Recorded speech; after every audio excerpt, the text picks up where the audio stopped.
باس لە ئەو بردومان و هەروەها هێرشانەکەین کە دەکرێتە سەر هەرێمی کوردستان و بەتایبەت و هێرشانەی کە تورکیا دەستی پێکردووە و ئۆپەراسیۆنی دەست پێ کردووە کە دەکاتە سەر ڕۆژاوای کوردستان لە بەرەبەیانی دوێنێ ڕۆژی یەکشەممە تورکیا لە ڕێی نزیکەی 20 فڕۆکەی جەنگی بردومانکردنی چەند ناوچەیەکی لە هەرێمی کوردستان و هەروەها ڕۆژاوای کوردستان دەست پێ کردو بۆ هێوە ژمارەی زۆر کەس بوونەتە قوربانی. هەروەها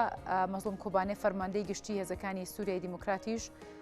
باسی لەوە کرد کە تورکیا لە هێرشەکانیدا جیاوازی لە نێوان مەدەنی و هەروەها هێزی سەربازیشدا نەکردووە و بیانوانش کە تورکیا لە بەرامبەر و هێرشانە دەیانهێنێتەوە دوورن لە ڕاستی ئەمە باسیم بابەتاکەن گفتوگوۆیان بابەتاکەن لەگەڵ میوانەکەمان کە جەنابیان پارێزەر کانەبی باپیر جەنابیان چاودێری سیاسی و هەروەها شارەزان لە کاروباری تورکیادا. کاک کانەبی سڵاوت لێبێت بەیانیت باش بێت بۆچوونی تۆ هەروەها سەرنجی تۆ لەسەرم بردومانانەی سەرەتا دەمێتەوە پرسم ئەم بردومانانەی کە دەکرێتە سەر هەرێمی کوردستان و لە دوێنێەوە و ئەم شەوی ڕابردووش بردومانێکی زۆر کرا سەر زۆربەی ناوچەکانی هەرێمی کوردستان لەلایەن هەم حکوومەتی ئێران و لە هەمان کاتیشدا لەلایەن حکوومەتی تورکیاوە کە دەکرێتە سەر هەموو ئەو ناوچە کوردیانی کە لە هەر شوێنێکی دنیای هەن هەم ڕۆژئاوا هەم باشووری کوردستان. زۆر سپاس بەیانی بینەران و بەیانی ئێوەش باش دیارە ناوچەکە و وڵاتان لە ناکۆچێکی تند و کۆمەڵێک ناکۆچی هەیە لە ناوچەکە و لە بینی وڵاتەکان و لە ناوخۆی وڵاتەکانیش ئەمانە بوویتە هۆکاریەوەی کە جگە لەوەی تەجروبەیەک هەیە لە ڕۆژاوای کوردستان دیارە تورکیا هەر لە دروستبوونیەوە لە 2011 کاتێک شۆڕشی گەلانی سووریا دەستی پێکرد تورکیا نەیشاردوێتەوە زۆر دژایەتی ئەم تەجروبە دەکات زایدەن ئەوەی باشووریشی هەر پێخۆش نییە بەڵام دیتیشمان دوونێ هەم فڕۆکەکانی جەنگی کە هێرشی ئاسمانیان کردە سەر هەم ڕۆژاوای کوردستان هەم باشووری کوردستان هەمیش دەستیان نەپاراز لە خەڵکی مەدەنی و خەڵکی هەم سەربازیش بەداخەوە دیارە ئەمانە بۆتە هۆکارێکی ئەوەی کە دەبینین کۆمەڵێک کێشەی تورکیا لە ناو خۆی خۆشی هەیە دەبینین ئەم کێشانەی پێ چارەسەر ناکرێ وەکو کێشەی ئابووری کە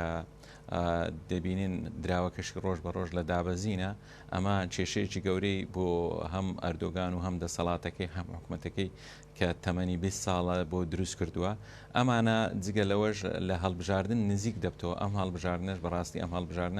هەڵبژاردنێکە دوو هەڵبژاردن لە یەک کات دەکرێت هەم هەڵبژاردننی سەرۆکایەتیە هەم لە کاتێکیش سەر هەڵبژاردننی پەرلەمانتارەکانە ئەمانە دەتوانین برێن تورکیا ناتوانێت هەتا ئێستا ئەگەر هەدەپا خۆی یەکلان دیتیشی لە چاوپێکەوتنێکیان وەزیری دادی تورکی کە سەردانی هەدەپیان کرد دیتیان پێم وایە بێ ئەمەلێکیان پێوە دیار بوو بۆیە ئینجا دەیەوێ ئەم هێرشانە ئەنجام بدا بۆ ئەوی بتانی کێرفی خۆی لە ناو خۆی تورکیا هەرستێنتەوە دەنجی نەتەوە پەرستەکان و دەنجی خەڵکی تورکیا و بۆ خۆی ڕاکێشی باشە. کاکانەبی ماوەیەکی زۆرە تورکیا ئەم ئامادەکاری کردو بۆم ئۆپەراسیۆنی کە ئەنجامی دەدات تەنها چاوەڕێی گڵۆپی سەوزی ئەمریکا و هەروەها لایانی نێودەوڵەتی دەکرد پێت وایە کە ئەو گڵۆپە سەوزەی بۆ داگیرسا بێت یاخود ئەو ڕەزامەندی لایانی نێودەوڵەتی وەرگرتی بێت بۆم هێرشانێکە دەیکات بێگومان ئەمە دەتوانین بڵین ئەم ئۆپەراسیۆنە گینە ماوە ئەو بردومانانە دەکاتە سەر هەم هەرێمی کوردستان و هەم ڕۆژاوای کوردستانیش. تورکیا بەڕاستی خراپی دایتە بەرداسی دەبینین ئۆپراسیۆنەکەشی ناوی لێناوە چەندی شمشێر ئەم ئۆپراسیۆنە بەڕاستی دەیەوێ ئۆپراسیۆنی زەمینیشی لە دووادابێ ئەگەر بێ و ئەمریکا دەبینین هەڵوێستەکانی هەتا ئەو سانی ئێمە تێدا دانیشتینە هەڵوێستەکانی غامزە بۆیە بەڵام ڕەزامەندی ئێران و رووسای لەگەرە چونکە رووسیا لەلایەک کاتەکەشی بۆ تورکیا کاتێکی گونجاوی هەڵبژاردووە هەم دەبینی رووسیا سەرگەردانە بە شەڕی ئۆکرانیا و هەمیش دیتیتمان کۆمەڵێک ئاڵوگۆڕی جگە لەوەی بازرگانی و بازرگانیان هەیە هەمیش بۆ ڕێغازەکانی کە دەبین ئێستا تورکیا بۆتە ناوەندێکی فرۆشتنی گازی سروشتی رووسیا دەبینین لەوێن گازی سروشتەکە یەکلا دەکاتەوە ئەمانە جگە لە هەندێژ کۆمەڵێک بەهانای رووسیاوە چووە کەچی لە هەمان کاتیشدا ئەندامی ناتۆیە لە هەمان کاتیشدا تورکیا دەبینی وڵاتێکە دیتمان هەم لەو کۆبنەوە سێقۆڵی کە لە ئەستانە ئەنجام دەدرێت کە لە ڕۆژانی داهاتوو ئەنجام دەدرێت لە مابینی ئێران و تورکیا و رووسیا ئەمانش هەم گڵۆپی سەوزی ئێرانیشی پێ بۆ هەڵکراوە دەبینین ئێرانیش هەم بەدەست کۆمەڵێک کێشە دەناڵێنی ئەو کێشەی خۆپیشاندانەکان و کێشەی دابەزینی درا ئەمیش کێشەی بازرگانی و کێشەی بەتاڵە لە ئێران زۆر زیادی کردووە ئێران ئەم جارە لەوانەیە زۆر لە جارانی تر ڕێکەوتنی لەگەر تورکیا کردبێ بۆچی لەبەرەوەی ئێران لەبەر خۆپیشاندانەکە دەبینی ئەم جارە لەوانەیە دەستی کوردی نیشاردۆتەوە کە پێوە دەبێ ئەم خۆپیشاندانەکە پێوایە کورد لە پشت ئەم خۆپیشاندانە کاتە پێ دوای و بردومانانەش و بردومانانش پێکاتە سەر هەرێمی کوردستان و ناوچەکانی کوردستانی باشوور ئێران تەنها ئەوە بێ هۆکارەکەی هۆکارەکانی جیاوازترە بەخۆی هەم دەیەوێ بەڕاستی هەم معارەزەی ئێرانی سەرکوت کاتەوە هەمیش دەوێت داوای چەکداماڵین و داوای دوورکە خستنەوەیان دەکات لە ناوچەکە هەمیش ڕاستە ئێران لە پاش ئەم دەستکەوتەی باشووری کوردستان کە غیتاچی بابرێن دەستوری هەیە لە عێراق و لە ناوچەکەش و هەتا ئێستا وڵاتان ڕاستە لە پاش ڕیفراندۆمەکە وەزەی باشووری کوردستان لە ڕووی نێودەوڵەتی لە ڕووی سەردانی ڕوئەسای نێودەوڵەتیەوە وەکو جاران نەمایە بەڵام لە هەمان کاتیشدا غیتاچی هەم عێراقی هەیە هەمیش نێودەوڵەتی هەیە لە بەروی هەم بە دەستوری هەرێمی کوردستان ئەم فیدرالی و ئەم دەستکەوتە تەسبیت کراوە بەڵام لە هەمان کاتیشدا دیتیتمە ئێران ینی ماوە لە پاش ڕاپەڕینە ماوە تۆبارانی ناوچە سنووریەکان و ناوچەکانی تری کردوتەوە بەڵام ئەم جارە زۆر بەچڕی دەبینین تەجاوزی سنوورەکان دەکات تەجاوزی هەندێک خەتی سووری کردووە اینجا دەبینین تورکیاش دەبینی کە ئێران وەزعی وایە بۆیە ئێرانیش هەمیش پێیخۆشنی ئەو دەستکەوتەی ڕۆژاوە هەیە هەم پێخۆش نییە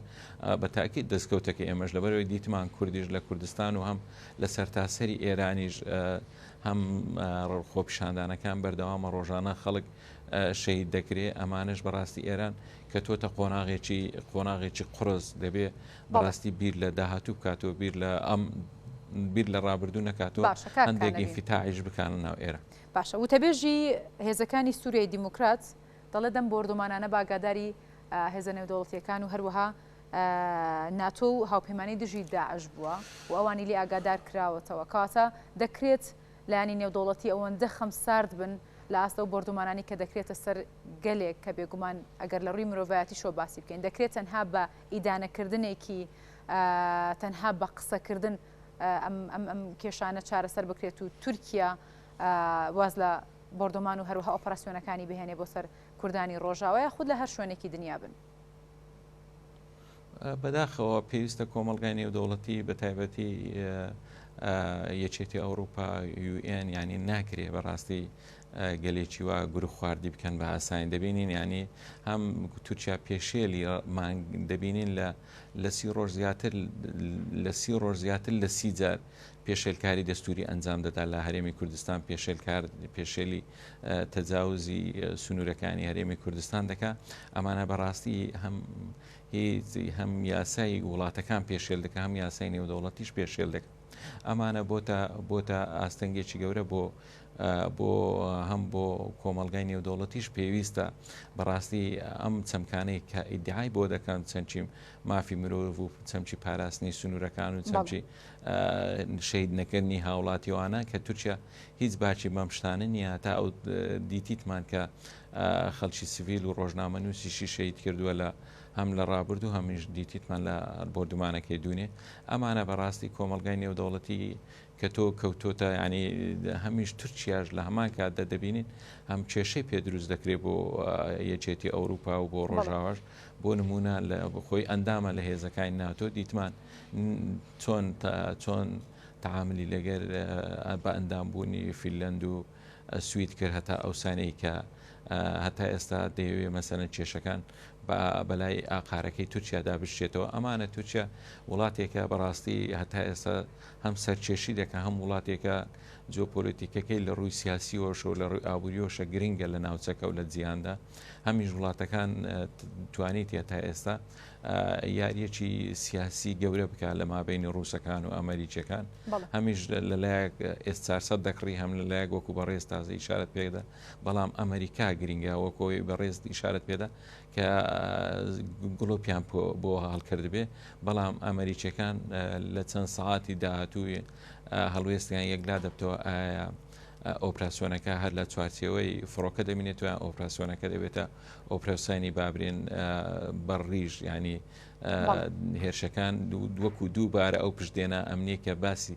کە ئیشی کاری بۆ دەکرد لە 2009 و پێشتریش کە چەند ناوچەیەکی بابرێن ڕۆژاوای داگیر کردووە هەم لە باشووریش شوێنی وای هەیە. ئەگەر هاتو کاردانەوەکان بە تایبەت لەسەر ئاستی کۆمەلگەی نێودوڵەتی و هەروەها ئەمریکاش کە دەورێکی کاریگەری دەبێت، کاردانەوەکان زۆر جدی نەبن بەرامبەر بەو هێرشانی کە تورکیا دەکاتە سەر ڕۆژاوای کوردستان. پێت وایە دۆخەکە بەرەوەی کوێ دەڕوات؟ ئەگەر بە کورتی بتوانی وەڵامی ئەمە بیتەوە لە بەرکاتی بەرنامە. سپاس دەکەم. بەڕاستی ئەگەر کاردانەوەکان لەم شێوەیە نەبێ، ئەمە بەڕاستی کۆمەلگای نێودوڵەتی دەخاتە ینی گومانەوە کە بەرامبەر هەم گەلان و هەم ئەم ناتوانەی کە نواتوانن بە تایبەتی عێراقیش پێویستە هەم بەڕاستی سکاڵای هەبێ لە هەم لە UN هەم لە ئەنجومەنی ئاسایش بەڕاستی ئەویان گرنگە هەمیش لە پەرلەمان و حکوومەتەکەی تا ئێستا هەڵوێستی نێ. جگە لەوەش بەڕاستی ئەگەر بێت و تورکیا ببینی کۆمەلگای نێودوڵەتی ئەمریکیەکان مووقیفێکی عەدیانە بە تاکید هێرش دەکات دێ ئەو پشتێنە ئەمنیەی ئەمجارە چۆن لە ڕابردوو لە سەرێکانی و گرێسپی دروستی کرد و لە عفرین دروستی کرد، ئەمجارە کە کۆبانێک کە بۆ سیمبوڵی جیهان و ناوچەکە بۆ بەرگری لە داعش و لەوە دیتمان داعشیان تێکشان لێ ڕادستی پێکرد. ئەمێ دەوێ یەکەم خاڵکە ئەمجارە ئەم شوێنانە داگیر بکە و دووبارە پشتێنەیەکی تریش دروستکە بۆی هەم لە هەڵبژاردنەکان کێرفی بەسەرکەوی هەمیش ناخۆی تورکیاش ئەم تاگڕەوەی هەیە بە تاکید ئەم تاگڕەوەی کە ئەردۆگان و ئاکپارتی جێبەجێ دەکە زیاتر دەبێت لە داهاتوو بۆی لە هەڵبژاردنەکانی داهاتوو تا 5 ساڵکەش بەسەر و کۆمارکە بمینێتەوە. باشە، زۆر سپاس بۆ پارێزەر کانەبی باپیر، چاودێری سیاسی و هەروەها شارەزا لە کاروباری تورکیا. سپاس بۆ ئامادەبوونی لەگەڵێمە و سپاس بۆ ڕوونکردنەوەکانت.